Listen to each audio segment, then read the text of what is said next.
Hey you guys, this is Sasha and I am back with another pregnancy test video. So let's go ahead and get started. Excuse my voice, it is early in the morning, but if you are new, go ahead and click that subscribe button.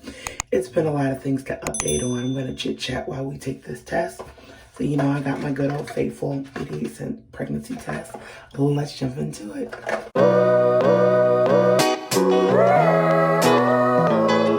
So fall is here and we've also hit 14 months of trying. And if you're new to my channel, I got my Mirena IUD out in July of 2020 and we have been actively trying, but there's been some things that have gone on. I have gained a significant amount of weight since having my IUD removed. Just a lot of stress, anxiety. Our first child that we got pregnant with back in 2015 ended in a stillbirth literally days before the due date. And I've been blessed with 2 other children. And so that's the backstory. But we've been trying for baby number 4. I refer to it as my final 4. And I also hope and pray that it is a girl. But here recently, I shared last video about my husband having a rare form of cancer and whether or not we should try. You guys, it's just so much. So I've got my urine and I've got my pregnancy test, and let's go ahead and get started. So I have been vlogging and everything. It's just been a little bit difficult to get things together. Lots been going on. Back at work, back at school, back at everything, and it's been a lot. Here's my sample. Let's drop. I always feel like I put too many drops in there, but it is what it is. We tracked our ovulation. Well, I tracked my ovulation, so I knew when my peak was. We did baby dance, but I just don't want to be stressed. I don't. This is the longest at this time now that I have tried to conceive with any of my children, and it is taking a mental toll, an emotional toll on me. I feel like I am having a lot of anxiety, and these are all things that I don't want for myself. I would have never thought that we would be here in terms of trying to conceive and my husband having this type of cancer. And then during this cycle, we knew that there was a slight leak in his heart. And I can't remember if I mentioned this last video or not, but there's a slight leak in his heart. So that's an important part of the story as well. And so before I get there, let me backtrack. He went and he got testing done to check the lining, his sperm lining, to make sure, the boys aren't blocked or anything like that. And so he got that test done and everything is fine. So on his part, he has done 2 tests. My gynecologist / OBG wants me to wait until November. And we kind of are talking to see if we can't push that up a little bit more and see if he can't do some testing for me. So I'm going to reach out to that office this coming week about if I can test sooner.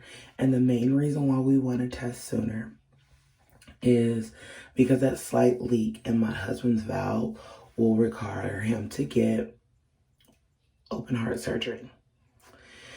And not only will he need to get open heart surgery due to the type of cancer he has and the surgery, we can't go anywhere here where we live in Indiana.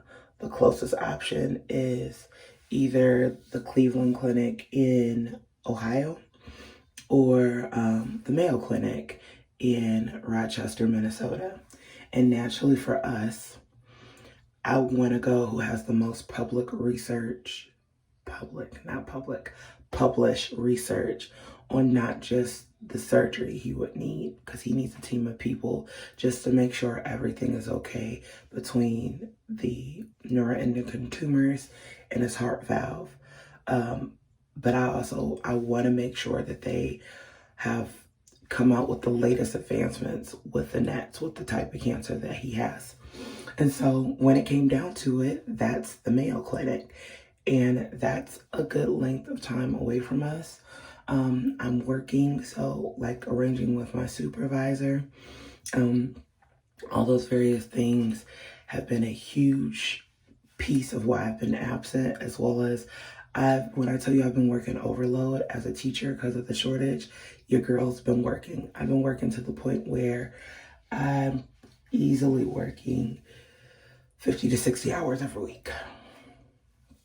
You know, so it helped me not be so anxious about TTCing, but in the same token, now I'm like, when he has that surgery, we're out for probably like 3-4 months potentially.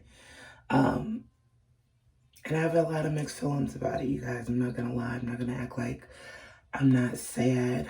There are times that I just feel like we're being punished. Like, I know that's not how God operates, so I'm not saying it like that. But it's just hard. And then the anniversary of my daughter's birthday, which would be October 3rd, is rapidly approaching. So like, I can remember having all this, and I still have her clothes. I keep my children's stuff because I know we desire to have another kid. But then there's like that pain, the pain of grieving your daughter who would be about to be 6, and then trying to conceive and everything going on with my husband. It can be overwhelming. Hold on, my kid is trying to break into the bathroom while I'm talking to you guys. Like, the disrespect. So yeah, it's been a lot, but I thank you guys for your wonderful comments in the last video. I promise your girl is getting it together. I got my hair done and everything. So I need to stop rambling so we can look at this test. I know I'm a little nervous. Fall is here too. Like, everything just started happening so quick. Fall came. I don't even know what cycle this is. It'll be in the title, but it's been so many cycles, so many tries, and so many negatives. Like, I think I avoid testing early now because I am trying to preserve my peace of mind and not feel discouraged. Like, what I know God shows me is not real, and that's when you got to surround yourself with scripture. But let's look at this test, y'all. I'm scared. I always get scared because I don't want to cry. We both want this so bad, but I just...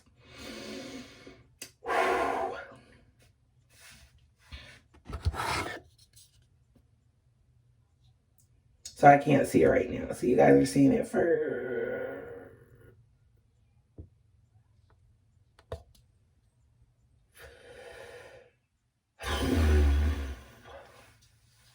Yeah. I'm like... I'm so tired of the negative pregnancy test.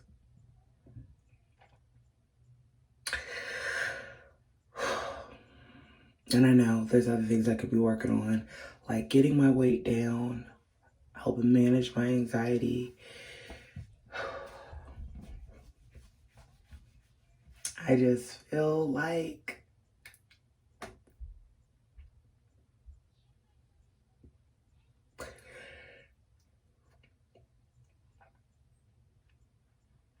and I don't even say it to be funny.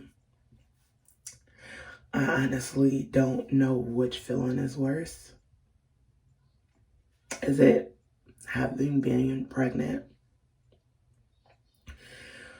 and then the child passing away at birth? And it's all those dreams for Shalaya that I don't get to see? Or if it's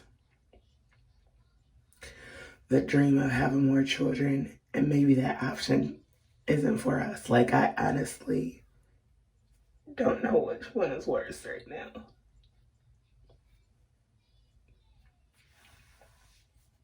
And I'm so thankful. Let me be clear. I am so thankful for my little boys. Like, they give me so much hope. I'm so grateful. I just don't know what to do. I don't know what to do with this desire to continue to expand our family.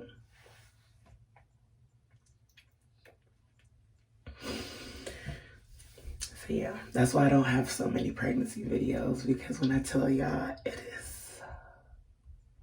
it's getting hard.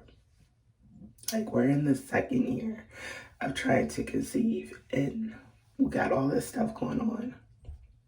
And you be just wanting some sunshine in the midst of all these different things that people keep telling you is going wrong. Like, you get through one hurdle, and then it's another, and then it's another.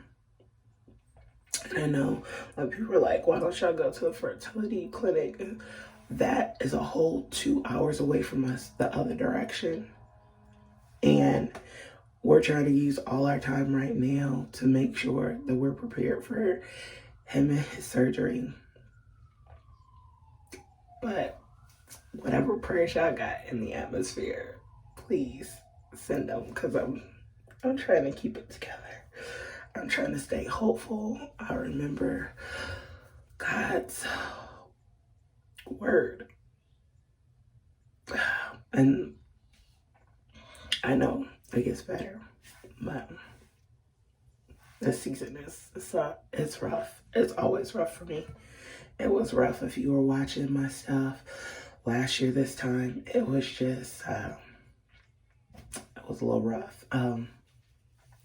So anyway, if you want to know more like about my story, or you're new, I will link my journey to motherhood. I made a whole documentary on just my journey and everything, just to share with you our desire and how we've got to this point. And last year we also did the memorial, because our daughter was turning 5, so we got stone put out in this beautiful memorial garden in our city for children who have passed away, whether at birth, later on in life, whatever the case may be. It's called Angel of Hope Garden.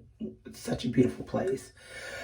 But yeah, thank you guys for letting me get that cry out. I try not to do this stuff in front of my husband, because I don't want him to feel bad. Like, he already feels like all this stuff is on him, and it's not. Till death does part. Goodness, sickness and health, good, bad, all that is incorporated. So I'm still encouraged. I'm not going anywhere. Your girl I do know I'm fluffy, and I could use this time to be working on my weight. But yeah. So I don't even know what DPO is. I'm gonna guess I've got to be 11, if not 12 DPO. So one thing I've tried to do is not spend so much time testing and all that. It's not good for me right now, this cycle. Next cycle, could be different. Our anniversary's coming up. But I didn't want to spend too much time early testing. And I know, I'm not out. So if AF is late, I'll come with another video. But if she shows, it'll just be moving on, new cycle. So anyway, thank you for watching this video. Please hit that subscribe button. I know it was a little weepy, a little sad, but I want to be able to get this content updated and out, and I've been behind, but I'm still going to put it out there. I'm going to get things ready to rock and roll. So yeah, I thank you guys for watching. You guys are awesome. You are amazing. Congratulations. I see those BFPs. I see those halfway marks, anatomy scans, those gender reveals, those new surprise babies. I see all of it, you guys. You are absolutely amazing. And I know when the journey gets hard, it does get better. But trust and believe that God has got us all in the hollow of his hand, that he is interceding not only for us, but these babies and our families, so that they comes into an environment where they can be loved and they can be anointed all the days of their life. We are claiming these things, these victories, these blessings, and they are coming. They are coming to us. So I will see you guys in the next video. Bye.